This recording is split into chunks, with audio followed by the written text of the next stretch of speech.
क्या आपने कभी एक्सपीरियंस किया है कि आपने जो आंसर लिखा और आपके फ्रेंड ने जो आंसर लिखा, दोनों ने बिल्कुल सेम आंसर लिखा है, लाइन टू लाइन, बट आपके फ्रेंड के मार्क्स आपसे ज़्यादा आ गए और आपके उससे कम आए हैं? क्या कभी एक्सपीरियंस किया है आपने? हेलो, नमस्ते, आदाब, सत श्री अकाल, केम छो इंडिया। स्वागत है आप सभी का मेरे यूट्यूब चैनल कॉमर्स की शिक्षा पर। और आज की इस वीडियो में हम डिस्कस करने वाले हैं इक्विटी थ्योरी ऑफ मोटिवेशन। इससे पहले भी मैं मोटिवेशन की अदर थ्योरीज अपलोड कर चुकी हूँ, उनका लिंक मैंने डिस्क्रिप्शन में दिया, आप उन्हें भी चेक कर सकते हैं। देखिए, DSSB में ये थ्योरीज बहुत मैटर करती हैं, तो इन्हें हमें अच्छे से करना होगा। तो आज की जो थ्योरी है वो है इक्विटी थ्योरी, ठीक है। और ये आपको दी गई है जॉन स्टेसी एडम के द्वारा, ठीक। तो अभी मैंने आपसे पूछा था कि क्या कभी आपने एक्सपीरियंस किया है कि आपके साथ कुछ ऐसा अनफेयर हुआ हो कि आपने सेम आंसर लिखा और आपके फ्रेंड ने भी सेम आंसर लिखा, बट मार्क्स आपके फ्रेंड के ज़्यादा आ गए और आपके कम आए, ठीक है। यही इस थ्योरी का बेस है कि आप इक्विटी थ्योरी में आप क्या देख रहे हो, आप इक्वालिटी होनी चाहिए हर जगह, इक्वालिटी। इट मीन्स एक पर्सन मोटिवेटेड तभी होगा जब उसे लगेगा कि सबके साथ सेम व्यवहार हो रहा है, इक्वालिटी है, फेयरनेस है हर जगह, राइट। ये इसका बेस है, ठीक।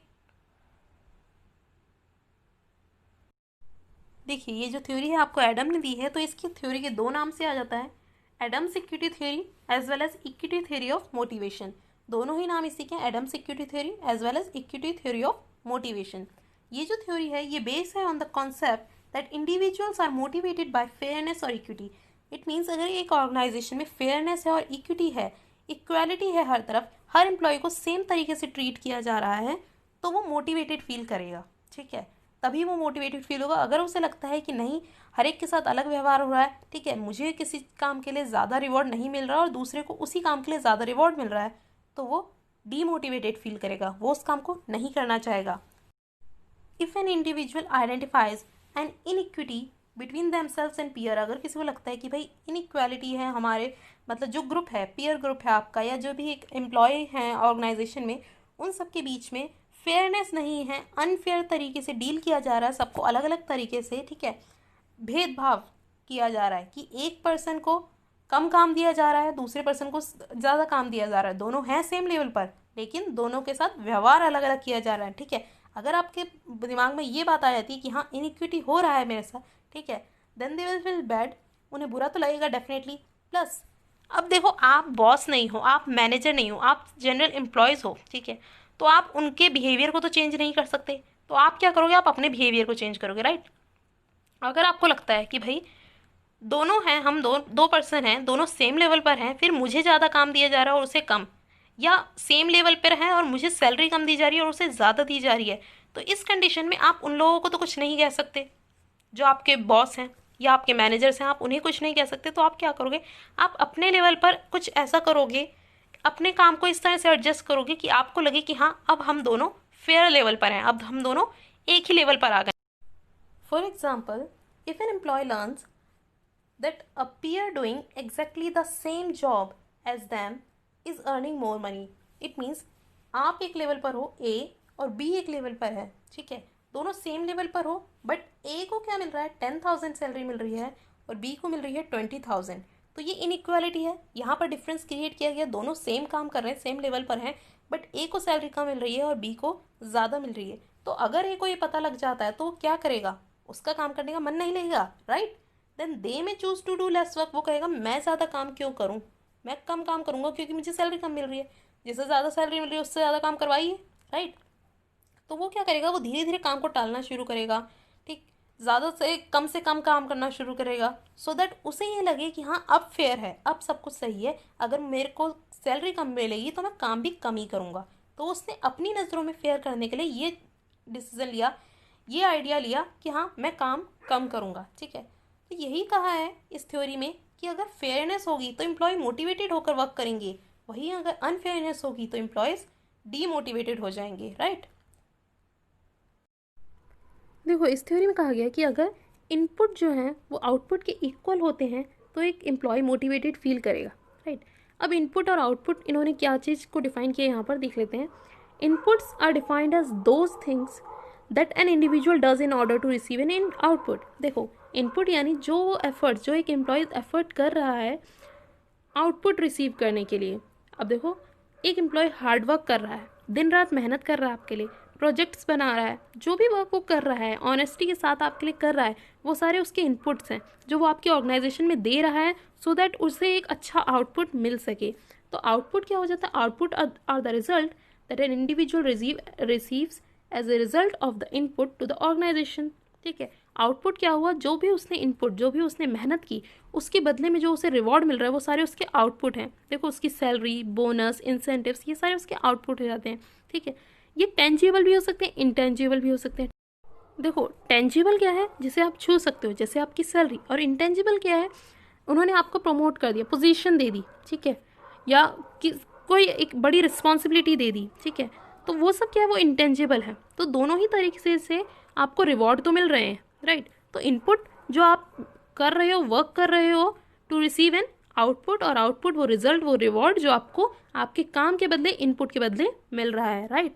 देखो, ये है सारे इनपुट और आउटपुट। इनपुट में सबसे पहले ये है कि आप एफर्ट्स जो आप दिखा रहे हो, कमिटमेंट, आप जो कमिटेड हो एक ऑर्गेनाइजेशन के प्रति, आपका वैल्यूएबल एक्सपीरियंस, पर्सनल सेक्रीफाइस, यानी आप कुछ न्यू प्रोजेक्ट आ गया तो आप अपना घर छोड़कर भी आप कंपनी के साथ काम कर रहे हो। ठीक, रिस्पॉन्सिबिलिटीज़ जो आपने ली, लॉयल हो जो आप कंपनी के प्रति, फ्लेक्सिबल, यानी लास्ट मिनट में आप कोई काम कंप्लीट करके दे रहे हो कि भाई ये अर्जेंट है, लास्ट मिनट में आपने जी जान लगाकर उस काम को कंप्लीट किया। तो ये सारे आपके इनपुट्स हैं जो आपने अपनी कंपनी को दिए, बहुत ही ज़्यादा वैल्यूएबल थे। ठीक है, किस लिए दिए? सो दैट आपको कुछ आउटपुट रिसीव हो सके, और वो आउटपुट क्या हो जाता है? Salary, bonus, pension, holiday allowance, company की कार, स्टॉक आपको दे दिए गए, रिकॉग्निशन के लोग आपको पहचानने लगे, प्रमोट किया गया, अचीवमेंट्स। ठीक है, तो ये सारे आपके क्या है? आउटपुट। देखो, अब यहाँ पर जो है 3 सिचुएशंस आ जाती हैं, 3 situations of equity theory. Equity theory ने 3 सिचुएशंस क्या दी? पहली सिचुएशन है, देखो ये ए और बी जो है ना, ये आप मान लीजिए 2 लोग हैं। ठीक है, एक पर्सन है, उसने जितने इनपुट लगाए, एफर्ट्स जितने भी लगाए, उसके बदले उसे जो भी आउटपुट मिला, या सैलरी सपोज कर लीजिए जो मिली, ठीक है, वो इक्वल होनी चाहिए इनपुट बी और आउटपुट की। देखो, दोनों के इनपुट सेम है तो दोनों को आउटपुट भी सेम मिलना चाहिए। तो ये जो कंडीशन हो जाती है, तो यहाँ पर तो इक्विटी आ गई। ठीक है, यहाँ इक्विटी है, क्यों? दोनों ने सेम इनपुट लगाए हैं, ए और बी 2 एम्प्लॉयज़ हैं, दोनों के सेम इनपुट हैं, यानी दोनों ने हार्ड वर्क किया है, दोनों ने इक्वल वर्क किया है, तो दोनों को आउटपुट जो मिल रहा है वो भी सेम मिल रहा है। तो यहाँ पर इस कंडीशन में आपके पास इक्विटी होती है। दूसरी कंडीशन आपकी क्या कहती है कि इनपुट जो लगाए हैं ए ने, और उसके बदले में जो आउटपुट मिल रहा है वो ज़्यादा है किसके मुकाबले? बी के। यानी बी भी वही काम कर रहा है, ए भी वही काम कर रहा है, बट आउटपुट किससे ज़्यादा मिल रहे हैं? आउटपुट ए को ज़्यादा मिल रहा है, ए को ज़्यादा सैलरी मिल रही है, या ए को ज़्यादा रिकॉग्निशन मिल रहा है बजाय बी के। तो ये क्या सिचुएशन हो गई? ये इनइक्वालिटी की हो गई। Inequity is there due to over rewarded. A को क्या लग रहा है कि भाई मुझे काम भी कम करना पड़ रहा है और मुझे रिवॉर्ड भी ज़्यादा मिल रहे हैं, तो वो ओवर रिवॉर्डेड हो गया, राइट। लेकिन ये सिचुएशन भी आपकी गलत हो जाती है। क्यों? क्योंकि यहाँ पर बी के साथ सही नहीं हो रहा, काम तो बी भी कर रहा है, तो उसको आउटपुट डिफरेंट क्यों? ठीक है, थर्ड सिचुएशन जो है आपकी, ये इसी की अपोजिट है, राइट। यहाँ पर ए को मिल रहा था ज़्यादा, ठीक है, और यहाँ पर ए को मिल रहा है कम। बी को यहाँ पर ज़्यादा मिल रहा है और ए को मिल रहा है कम। ठीक है, तो इस सिचुएशन में ए को कैसा फील होगा? अंडर रिवॉर्डेड फील होगा कि भाई मैं काम भी ज़्यादा कर रहा हूँ, मुझे पैसे भी नहीं मिल रहे, तो उसे अंडर रिवॉर्डेड फील होगा। ठीक है, तो ये तीनों सिचुएशन आती हैं इक्विटी थ्योरी में। ठीक, तो अगर पहली सिचुएशन जो है, ये तो आपकी आइडियल सिचुएशन है जो होनी चाहिए ऑर्गेनाइजेशंस में, लेकिन अगर ये दोनों सिचुएशंस किसी कंपनी में होती हैं तो क्या होता है? तो एम्प्लॉयज़ कैसे रिएक्ट करते हैं? इस सिचुएशन में एम्प्लॉयज़ डीमोटिवेटेड फील करने लगते हैं, और उनका ऑर्गेनाइजेशन के प्रति जितने वो इनपुट्स देना चाहते थे अब वो नहीं देते हैं, वो कम से कम इनपुट्स देते हैं, क्योंकि उन्हें उसके बदले में सेम आउटपुट नहीं मिल रहा, राइट।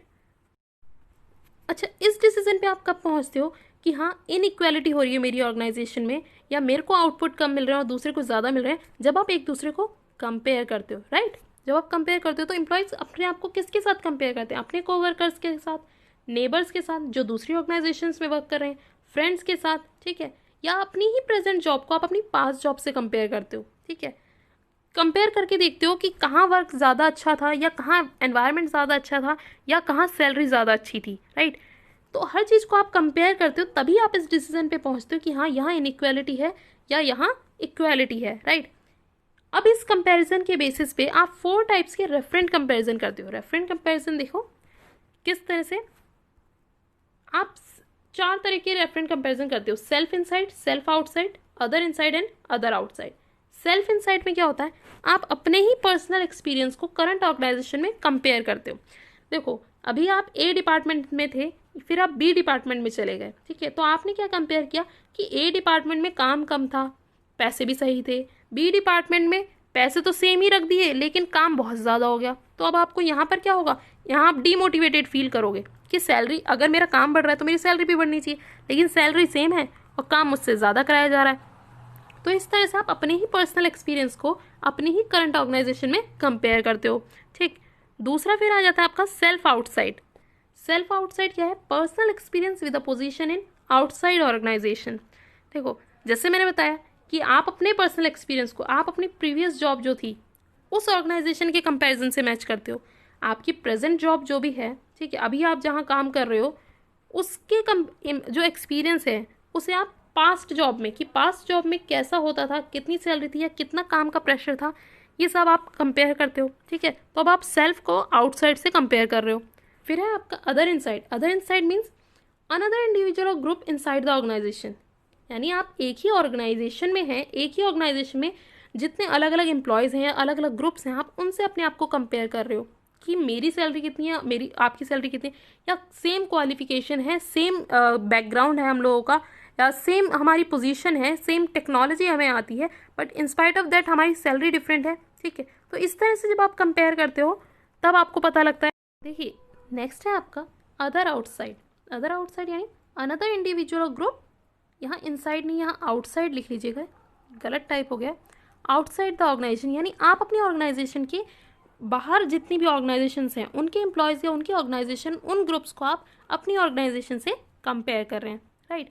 अब देखो सारे कंपैरिजन करने के बाद आप एक पॉइंट पर पहुंचते हो कि हाँ, आप जिस एनवायरनमेंट में वर्क कर रहे हो या जिस भी ऑर्गेनाइजेशन में वर्क कर रहे हो वहाँ पर सबको इक्वली ट्रीट किया जा रहा है, यहाँ पर इक्वालिटी है तो सही है, ओके है। बट अगर आपको लगता है कि ये नहीं, यहाँ सही तरीके से ट्रीट नहीं किया जा रहा है, यहाँ इनइक्वालिटी हो रही है, तो आप क्या करते हो। देखो जब एम्प्लॉयज़ को लगता है कि भाई जिस ऑर्गेनाइजेशन में वर्क कर रहे हैं वहाँ इनइक्विटी है या इनइक्वालिटी हो रही है, ठीक है, सबको इक्वल रेम्यूनरेशन या इक्वल पे या इक्वल रिकॉग्निशन नहीं मिल रहा है फॉर द सेम वर्क, तो वो क्या करते हैं। तो देखो जैसे कि मैंने कहा कि आप अपने अपर लेवल के या हायर लेवल के लोगों से आप इस चीज़ पर डील नहीं कर सकते, ऑर्गेनाइजेशन उनकी है तो वो इस चीज़ पर आपके पास आपकी बात नहीं सुनेंगे, राइट। तो आप अपने लेवल पर आप क्या करते हो, पहला ऑप्शन आप ये लेते हो, change the input. Input change करना, जिस डेडिकेशन से आप पहले काम कर रहे थे अब आप उस डेडिकेशन से काम ही नहीं करोगे, कि मैं क्यों एफर्ट्स करूं जब कंपनी किसी और को ही प्रेफर कर रही है, कंपनी किसी और को ही रिवॉर्ड्स दे रही है, मुझे नहीं दे रही, तो मैं एफर्ट्स ही क्यों करूं, राइट। तो आपने अपनी तरफ से कोई इनपुट देना बंद कर दिया। इससे आपका चेंज द आउटपुट। आउटपुट में चेंज करने के लिए आपने क्या किया, अब आपने क्या किया, आपने दिखावा करना शुरू कर दिया। दिखावा इन द सेंस अब आपने क्वालिटी वर्क देने से ज़्यादा आपने सोचा कि मैं क्वांटिटी वर्क दूं और दिखाऊं उन लोगों को कि मैं कितना काम कर रहा हूँ। अब आपने क्वालिटी के साथ तो कंपैरिजन कर लिया, आप क्वालिटी पे ध्यान ही नहीं दे रहे, अब आप ज़्यादा से ज़्यादा क्वांटिटी उन्हें दिखा रहे हो सो दैट उन्हें पता लगे कि हाँ ये एम्प्लॉय वर्क कर रहा है, और क्योंकि आप ज़्यादा वर्क दिखाओगे तो ज़्यादा आपको रिकॉग्निशन मिलना शुरू होगा, ठीक है। तो वो आपने क्या किया, आउटपुट ही बदल दिया, राइट। नेक्स्ट में आ जाएगा choose a different referent. Choose a different referent क्या कहता है आपको कि भाई एक आपने लाइन सुनी होगी कि हमेशा अगर आपको खुश रहना है तो अपने से नीचे वालों को देख कर चलो। तो आपने क्या किया, ठीक है, अब उन लोगों को देखना ही नहीं जिनको मुझसे ज़्यादा पे मिल रही है या जिनको मुझसे ज़्यादा रिकॉग्निशन मिल रहा है, अब उन्हें देखूंगा जिन्हें मुझसे कम मिल रहा है, ठीक है। अब इससे क्या हुआ, आपने माइंड डाइवर्ट कर लिया, अब आप उन एम्प्लॉयज़ की तरफ ध्यान दे रहे हो जो आपसे लोअर लेवल पर हैं, ठीक है। तो अब आपको ये चीज़ फील ही नहीं होगी कि मेरे साथ इनइक्वालिटी हो रही है, राइट। तो आपने ये कर लिया। नेक्स्ट, अगर आप ज़्यादा ही फील कर रहे हो कि नहीं ये ऑर्गेनाइजेशन आपके लिए सही नहीं है, क्यों, क्योंकि आपके एफर्ट्स को वैल्यू ही नहीं दे रही है, तो आपने क्विट कर दिया, आपने वो जॉब छोड़ दी। फिर आ जाता है change the self perception. But एक चीज़ मैं यहाँ पर बताऊँ, क्विट करना कोई ऑप्शन नहीं होगा क्योंकि हर ऑर्गेनाइजेशन में यही होगा, आज नहीं होगा तो कल होगा, राइट। तो नेक्स्ट है आपका चेंज द सेल्फ परसेप्शन।